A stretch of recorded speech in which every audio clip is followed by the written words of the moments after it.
Okay, so today I'm going to be reading Wonder by R.J. Palacio, and I hope you enjoy. Ordinary. I know I'm not an ordinary 10-year-old kid. I mean, sure, I do ordinary things. I eat ice cream, I ride my bike, I play ball, I have an Xbox. Wonder what his favorite kind of ice cream is. I hope it's mint chocolate chip, because that's my favorite kind. Stuff like that makes me ordinary, I guess. And I feel ordinary inside. But I know ordinary kids don't make other ordinary kids run away screaming in playgrounds. I know ordinary kids don't get scared of wherever they go. If I found a magic lamp and I could have one wish, I would wish that I had a normal face that no one ever noticed at all. I would wish that I could walk down the street without people seeing me and then doing that look away thing. Here's what I think. The only reason I'm not ordinary is that no one else sees me that way. It's pretty sad. But I'm kind of used to how I look by now. I know how to pretend I don't see the faces people make. We all gotten pretty good at that sort of thing. Me, Mom and Dad, Via. Actually, I take that back. Via's not so good at it. She can get really annoyed when people do something rude. Like, for instance, one time in the playground, some older kids made some noises. I don't even know what the noises were exactly, because I didn't hear them myself. But Via heard, and she started yelling at the kids. That's the way she is. I'm not that way. Via doesn't see me as ordinary. She says she does, but if I were ordinary, she wouldn't feel like she needs to protect me as much. And Mom and Dad don't see me as ordinary either. They see me as extraordinary. I think the only person in the world who realizes how ordinary I am is me. My name is August, by the way. I won't describe what I look like. Whatever you're thinking, it's probably worse. Why I didn't go to school. Next week, I start 5th grade. I remember starting 5th grade. That was a pretty good year for me. Since I've never been to a real school before, I am pretty much totally and completely petrified. I mean, I guess that's normal, right? Starting your first day of school. That'd be pretty scary for a lot of kids, right? I mean, I remember being scared sometimes. It's a normal thing to be nervous. People think I haven't gone to school because of the way I look. But it's not that. It's because of all the surgeries I've had. 27 since I was born. The bigger ones happened before I was even 4 years old, so I don't remember those. But I've had 2 or 3 surgeries every year since then.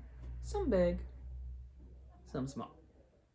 And because I'm little for my age, and I have some other medical mysteries that doctors never really figured out, I used to get sick a lot. That's why my parents decided it was better if I didn't go to school. I'm much stronger now, though.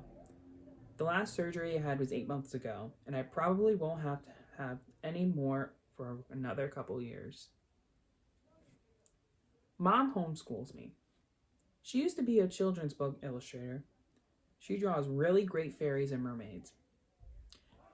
I wonder, can you draw? Because I'm not very good at drawing. I can draw like giraffes. That's it. I could not draw a mermaid to save my life. Her boy stuff isn't so hot though. She once tried to draw me a Darth Vader, but it ended up looking like some weird mushroom-shaped robot. I haven't seen her draw anything in a long time. I think she's too busy taking care of me and Fia. I can't say I always wanted to go to school because that wouldn't be exactly true. What I wanted was to go to school, but only if I could be like every other kid going to school. Having lots of friends and hang out after school and stuff like that. I have a few really good friends now. Christopher is my best friend, followed by Zachary and Alex. Hey, my name's Zach too. That's very cool. We've known each other since we were babies. And since they've always known me the way I am, they're used to me. When we were little, we used to have playdates all the time. But then Christopher moved to Bridgeport in Connecticut. That's more than an hour away from where I live in North River Heights, which is at the top tip of Manhattan.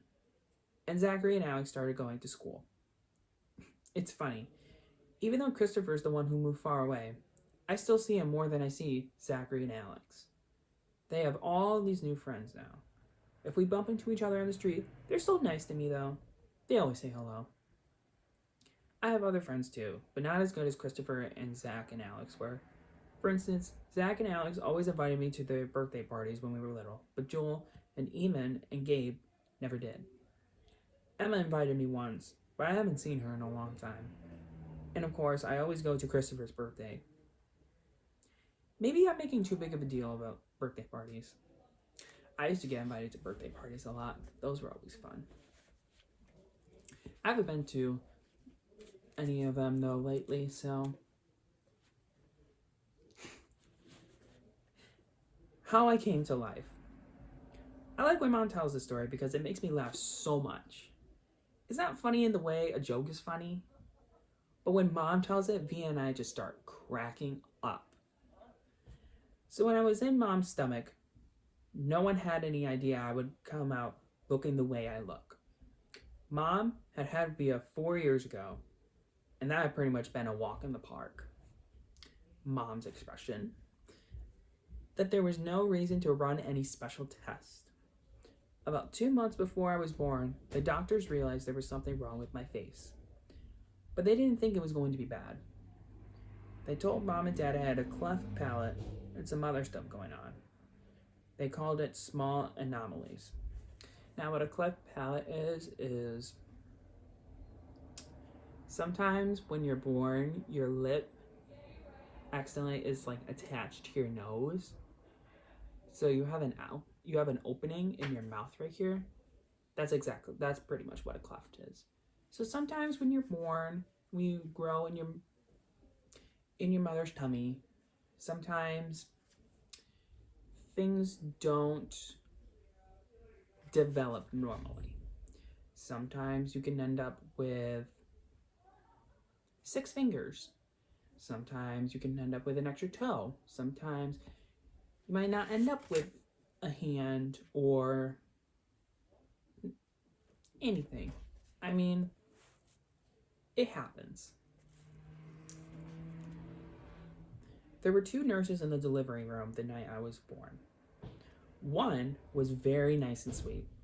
The other one, Mom said, did not seem nice or sweet at all. She had very big arms.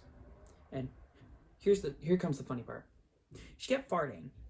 Like, she'd bring Mom some ice chips and then fart. She'd check Mom's blood pressure and fart. Mom says it was unbelievable because the nurse never even said excuse me. How do you not say excuse me? Like, did she not even notice? That's weird.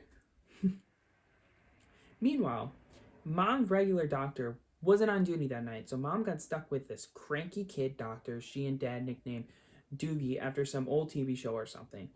They didn't actually call him that to his face. But Mom said that even though everyone in the room was kind of grumpy, Dad kept making her laugh all night long. That must have helped a lot. When I came out of Mom's stomach, she said the whole room got very quiet. Mom didn't even get a chance to look at me because the nice nurse immediately rushed me out of the room. Dad was in such a hurry to follow her that he dropped the video camera, which broke into a million pieces. And then Mom got very upset and tried to get out of the bed to see where they were going. But the farting nurse put her very big arms on Mom to keep her down in the bed. They were practically fighting because Mom was hysterical and the farting nurse kept yelling at her to stay calm. And then they both started screaming for the doctor. But guess what? He had fainted right on the floor. So when the farting nurse saw that he had fainted, she started pushing him with her foot to get him to wake up, yelling at him the whole time. What kind of doctor are you? What kind of doctor are you? Get up, get up. And then all of a sudden, she let out the biggest, Loudest, smelliest fart in the history of farts. Mom thinks it was actually the fart that finally woke the doctor up. Anyway, when Mom tells the story, she hacks out all the parts, including the farting noises. And it's so funny. Mom says the farting nurse turned out to be a very nice woman. She stayed with Mom the whole time. Didn't leave her side even after Dad came back and the doctors told them how sick I was. Mom remembers exactly what the nurse whispered in her ear when the doctor told her I probably wouldn't live through the night. Everyone born of God overcometh the world. And the next day, after I lived through the night, it was that nurse who held Mom's hand when they brought her to meet me for the first time. Mom says by then, they had told her all about me. She had been preparing herself for the seeing of me. But she says that when she looked down into my tiny, mushed-up face for the first time, all she could see was how pretty my eyes were. Mom is beautiful, by the way. And Dad is handsome. Leah is pretty, in case you were wondering.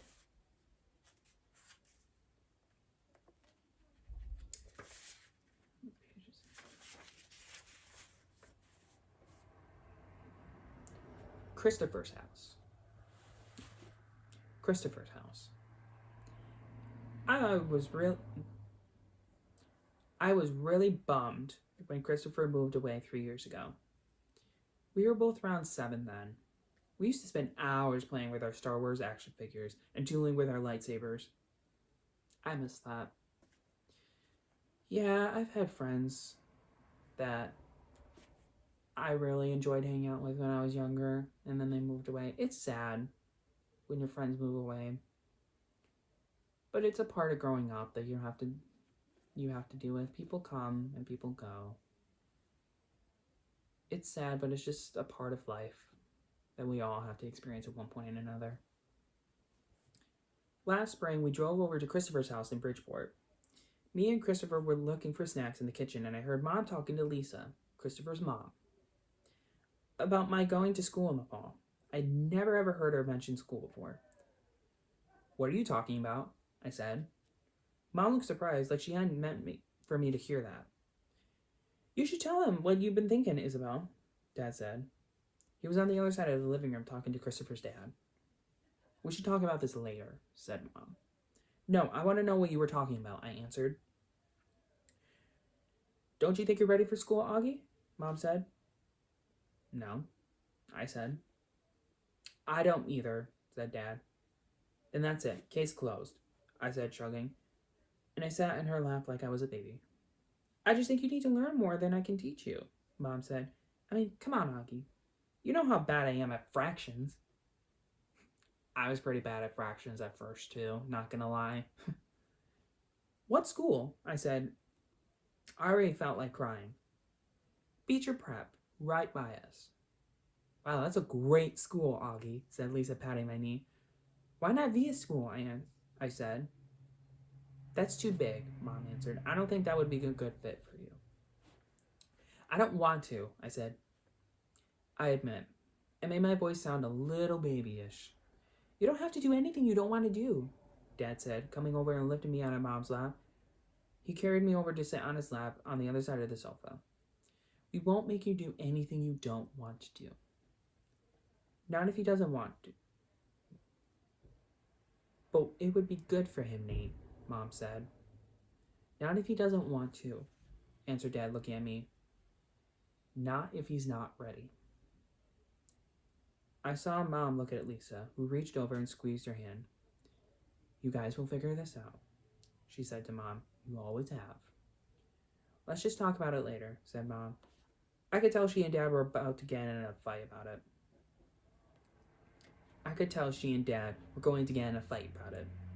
I wanted Dad to win the fight, though a part of me knew Mom was right. And the truth is, she really was terrible about fractions.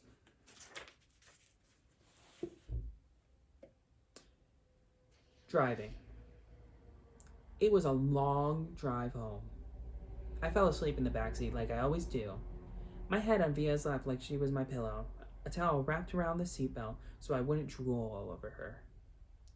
Via fell asleep too, and Mom and Dad talked quietly about grown-up things I didn't care about. I don't know how long I was sleeping, but when I woke up, there was a full moon outside the car window. It was a purple night, and we were driving on a highway full of cars. And then I heard Mom and Dad talking about me. We can't keep protecting him, Mom whispered to Dad, who was driving. We can't just pretend he's going to wake up tomorrow and this isn't going to be his reality, because it is, Nate. And we have to help him learn to deal with it. We can't just keep avoiding situations that... So, sending him off to middle school like a lamb to the slaughter, Dad answered angrily. But he didn't even finish his sentence because he saw me in the mirror looking up. What's a lamb to the slaughter? I asked sleepily. Go back to sleep, Augie, Dad said softly. Everyone will stare at me in school, I said, suddenly crying. Honey, Mom said. She turned around in the front seat and put her hand on my hand. You know if you don't want to do this, you don't have to. But we spoke to the principal there and told him about you, and he really wants to meet you. What did you tell him about me? How funny you are, and how kind, and how smart. When I told him you read Dragon Rider when you were 6, he was like, wow, I have to meet this kid. Did you tell him anything else? I said. Mom smiled at me. Her smile kind of hugged me. I told him all about your surgeries and how brave you are, she said. So he knows what I look like? I asked. Well, we brought pictures from last summer in Montauk, Dad said. We showed him pictures of the whole family and that great shot of you holding that flounder on the boat. You were there too? I have to admit, I felt a little disappointed that he was a part of this. We both talked to him, yes, Dad said. He's a really nice man. You would like him, Mom added. Suddenly, it felt like they were on the same side. Wait, so when did you meet him? I said. He took us on a tour of a school last year, said Mom. Last year? I said, so you've been thinking about this for the whole year and you didn't tell me? We didn't know if you'd even get in, Augie, answered Mom. It's a very hard school to get into. There's a whole admissions process. I didn't see the point in telling you and having you get all worked up about it unnecessarily. But you're right, Augie. We should have told you when we found out last month that you got in, said Dad. In hindsight, sighed Mom. Yes, I guess. Did that lady who came to the house that time have something to do with this? I said. The one that gave me that test? Yes, actually, said Mom, looking guilty. Yes. You told me it was an IQ test, I said. I know, well, that was a white lie, she answered. It was a test you needed to take to get into the school. You did very well on it, by the way. So you lied, I said. A white lie, but yes. Sorry, she said, trying to smile.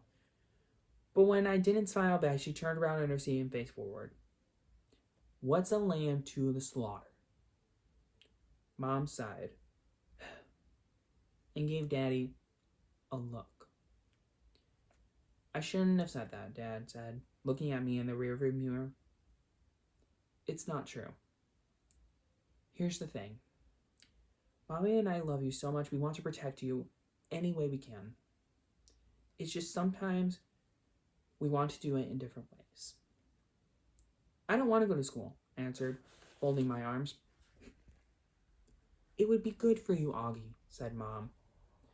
Maybe I'll go next year, I answered, looking out the window. This year would be better, Augie, Ma said. You know why? Because you'll be going into 5th grade. And that's the first year of middle school for everyone. You won't be the only new kid. See, when I was in 5th grade, I was still in the elementary school. Because what my school does is go from kindergarten to 6th grade. We don't have a middle school, actually. So, I never got to experience middle school like Augie could. If he does go.